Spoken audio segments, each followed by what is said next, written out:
Hello, my name is Jaiden Richardson, a son of Rachel and Roberto, and I'm 15 years old. I'm about to turn 16. I got a little brother. My little brother is 11, Joel, and then my sister, she just turned 5. Or no, wait, she is 5, and so that's my family. My mom, she was like, she had me at like 17, 18, and so it was a struggle for them, but like I was young, so I only remember a little bit of it. Yeah, we moved around a lot in like when I was younger until we eventually got to Elmwood Park, and then that's where I spent most of my young life. I remember we went to like a lot of different churches and stuff, like with different family members throughout my life. Growing up, my relationship with God was really like, I didn't think too much of it because I would go to churches, but all I would think about God was he's like a superior being, and that's as far as my thought process of God went.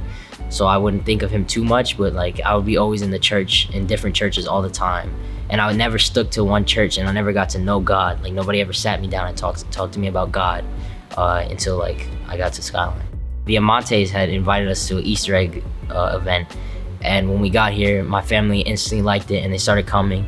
And I didn't really like it at first. It took me like a year probably to warm up, but I would say I liked it because I'm really good at like just being quiet and just continuously doing my thing.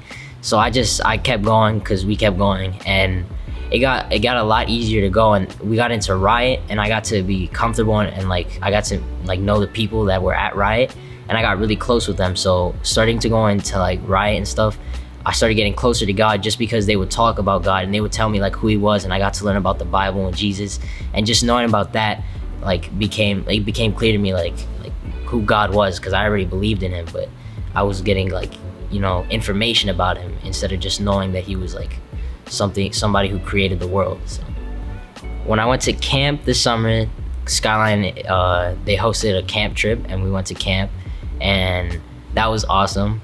Going into it, I wanted to get closer to God because I'd been thinking like I want to get baptized. I've seen everybody from Skyline that I knew I was close to had gotten baptized, and I was thinking about it, but I didn't think like I was really like God was in my heart. Like I didn't feel that. Like I thought I didn't feel that how I was supposed to, so I didn't want to make any brash decisions. So, but when like a week before we got into the trip, I just remember thinking like, if this is like possible, because I didn't think about it too much until like the week of, I want to get closer to God. And then when we got there, it was just, from then on, it was amazing. It was an amazing experience. There was so much stuff that we had to do there, like just challenges, and we got to meet people and grow relationships, and so much fun and activities, and we got to know God, and I learned things about myself that I never knew before.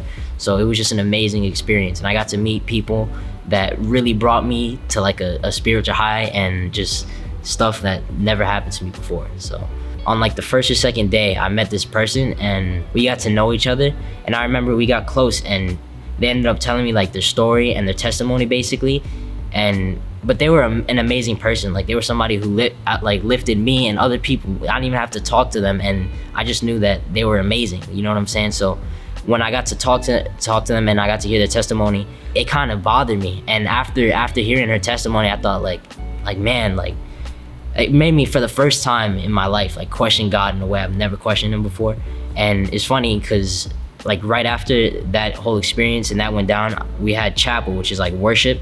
And I remember just being in the church, just sitting down, just thinking, questioning God, like, why do people have to suffer like that? Just thinking of that and so many other things. And I remember just with my head down like this, just thinking. And I wasn't really listening to what the pastor was saying at the time, but then I like tapped into what he was saying. And I remember he was talking like, he just kept saying like Jesus died on the cross. And I remember he said, not specifically, but he said to raise your hand and close your eyes if you wanted to be saved. And I remember everybody closed their eyes. I closed my eyes, and I said, God, save me. Me and two of the people that were with me, Nick and Jarrell, both raised their hand. And after that, we opened our eyes. We went to the back, and our youth pastor, who was guiding us through the whole trip and experience, he prayed for us. And from then on, it's history. I felt so great ever since. We had a testimony on the last day, and I got to hear everybody's story. I did my testimony. I talked about that person too, obviously, and it was a great feeling, really, because I don't know, I've never really experienced nothing like that before. And I just remember so many emotions that were so positive that just hit me, and how I was reacting to God, and how he had like brought me in this situation that I felt so spiritually high in a way I've never felt before. And I remember we were walking out to go back to the camp, like to go do stuff after the testimony, right? And I remember I called Erica up. I was like, yo, Erica, I want to talk at the church about the experience. I want to get baptized. This is amazing. Thank you so much. I love you. I love everything. And I was so like giddy. Like I felt great. And then we went and I told her, she was like, oh my God, that's so great. And she was like, yeah, let's do that. Right. So then it's after that I got ready to get baptized. I spoke up at the church, and yeah, life's hard sometimes. And there's a lot of things that aren't fair, that don't make sense, and it can get stressful and depressing, and just so much negative energy it can hit you. And you know, knowing God for me has helped me, but for somebody who hasn't seen God, I can't promise you that all your problems will go away, but I can tell you, if you just take that first step, you know, if with a little bit of faith, a little bit of prayer, and just some time, it'll be easier to deal with. And I guarantee that. I can promise that.